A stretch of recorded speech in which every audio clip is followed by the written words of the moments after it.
Aujourd'hui, petite série de conseils et de solutions pour faire voler votre drone par temps froid ou lorsqu'il neige.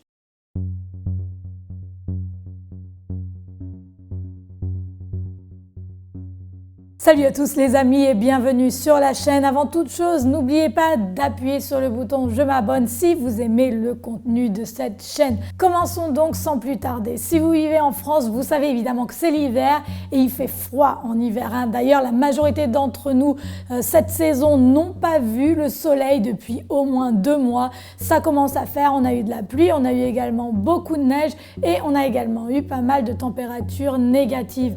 Alors comment fait-on pour faire voler notre drone dans de telles conditions? Est-il même possible de faire voler notre drone par des températures très froides et négatives? Eh bien oui, sachez que c'est possible, cependant il y a quelques précautions à prendre et c'est ce que nous allons voir aujourd'hui. En numéro 1, le premier problème que l'on peut rencontrer, c'est que nos hélices congèlent en plein vol et évidemment si vos hélices congèlent, eh bien votre drone tombe. Donc pour éviter cela, faites bien attention à essuyer vos hélices avant de les monter sur votre drone, puisque plus vous allez monter et plus l'eau va congeler évidemment si vous êtes en température négative.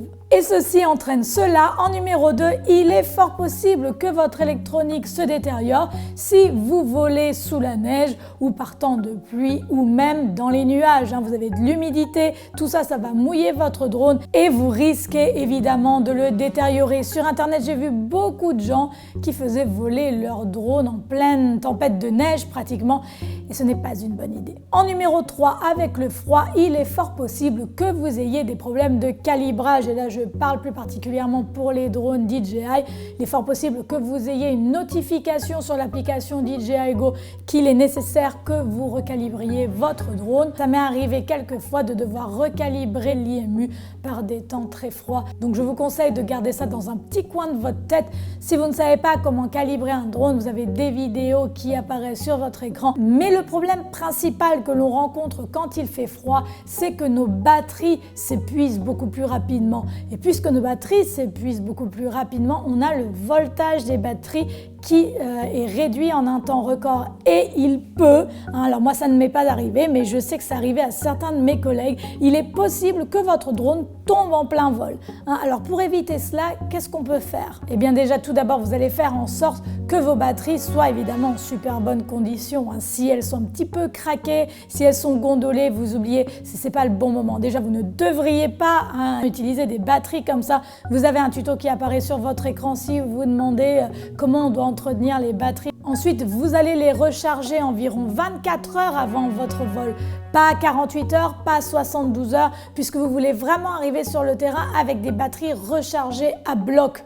Puisque si vous arrivez avec une batterie rechargée par exemple à 75%, ça va avoir l'équivalent d'une batterie peut-être rechargée à 50% et on ne sait pas ce qui peut se passer. Donc vraiment faites attention, rechargez vos batteries la veille. Puis vous allez garder vos batteries au chaud. Il existe des chauffeurs spéciaux pour ça. Mais perso, je trouve que c'est encore dépenser de l'argent pour rien. Si vous êtes dehors, vous avez une veste, alors vous allez mettre vos batteries dans votre veste et la chaleur de votre corps va maintenir vos batteries à température. Si lorsque vous touchez vos batteries, elles sont froides, alors elles ne sont pas prêtes à l'utilisation.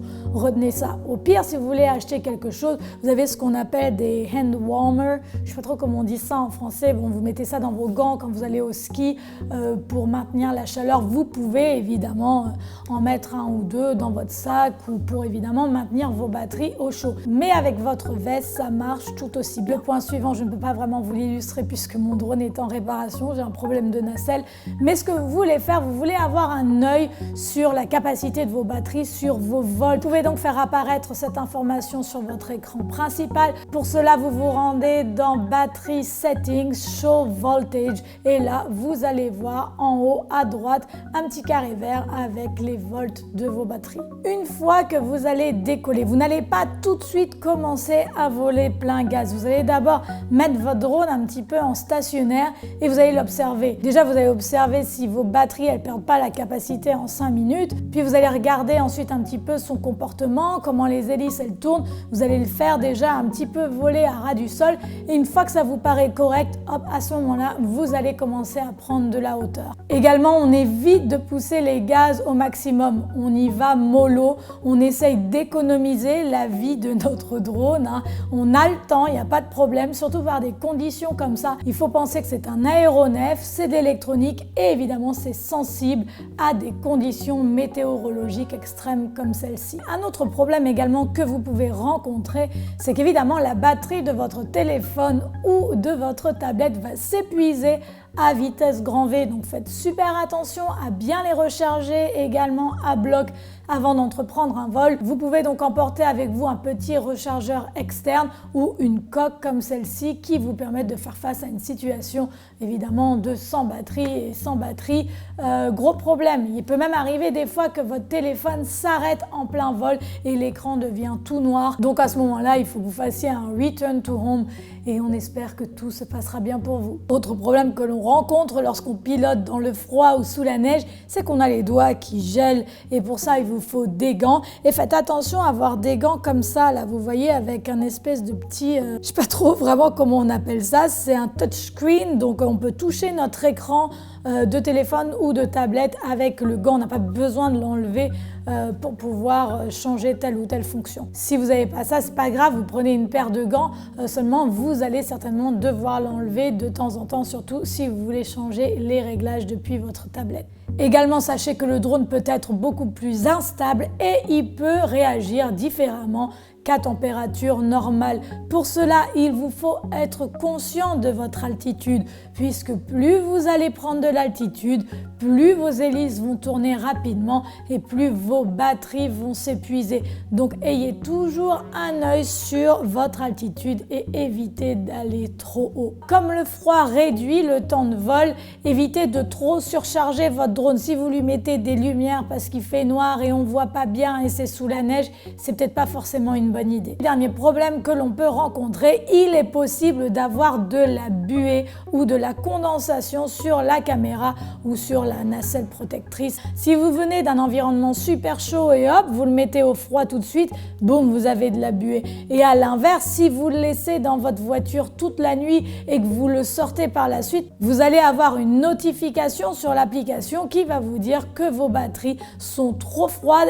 et que vous êtes en train de faire un vol plus ou moins dangereux. Même si c'est difficile, on le comprend, essayez tout de même de garder votre drone à une température plus ou moins ambiante. En gros les amis, soyez vigilants. Si vous êtes un débutant, je vous conseille peut-être d'attendre au printemps. Pendant ce temps-là, et bien tout simplement entraînez-vous sur un simulateur de vol.